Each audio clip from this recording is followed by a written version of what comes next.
சமையல் போட்டியில் சாப்பாட்டில் உப்பை போடும் வீரா, கண்டுபிடிக்கும் பாட்டி இது என்னுடைய சாப்பாடு என்று சொல்லும் வீரா, அதிர்ச்சியில் பாட்டி.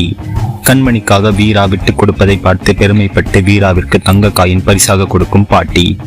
உங்கள் வீராவில் தீபாவளிக்காக வீராவிற்கும் கண்மணிக்கும் சமையல் போட்டி வைக்கும் பாட்டி. மாறன் ராகவனிடம் இருந்து பணத்தை எடுத்து வர சொல்லும் பாட்டி. வீரா கண்மணியிடம் எவ்வளவு பணம் இருக்கிறது என்று கேட்கும் பாட்டி. ராகவனிடம் இருந்து 20,000 ரூபாய் எடுத்து கொண்டு வரும் கண்மணி. மாறனிடம் இருந்து 1000 ரூபாய் எடுத்து கொண்டு வரும் வீரா. எவ்வளவு பணம் இருக்கிறது என்பது முக்கியமில்லை, இதை வைத்து நீங்கள் எப்படி தீபாவளியை கொண்டாடப் போகிறீர்கள் என்பதுதான் முக்கியம், அதுதான் போட்டி என்று சொல்லும் பாட்டி.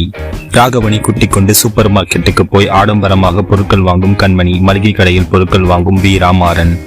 தீபாவளிக்கு தேவையான அனைத்து பொருட்களையும் வாங்கி கொண்டு வரும் வீரா மற்றும் கண்மணி. சமையல் செய்ய சொல்லும் பாட்டி. சமையல் முடிந்த பிறகு சாப்பாட்டில் உப்பை போட போகும் வீரா. கண்மணியின் சாப்பாட்டில் போட போகிறாயா என்று கேட்கும் பாட்டி. இல்லை, இது என்னுடையது என்று சொல்லும் வீரா. எதற்காக நீயே தோற்கப் போகிறாய் என்று கேட்கும் பாட்டி. விட்டு கொடுப்பதில் தான் சந்தோஷம் இருக்கிறது என்று சொல்லும் வீரா, பெருமைப்படும் பாட்டி. வயதில் சின்னவளாக இருந்தாலும் மனதில் நீதான் பெரியவள் என்று வீராவிற்கு தங்க காயின் பரிசாக கொடுக்கும் பாட்டி. சந்தோஷத்தில் வீரா. இப்படியே கொஞ்சம் கொஞ்சமாக கண்மணியை வீரா நல்லவளாக மாற்றி சந்தோஷமாக வாழ வேண்டுமா? உங்கள் ஆதரவை கண்மணி சேஞ்ச் என்று கீழே கமெண்ட் செய்யவும்.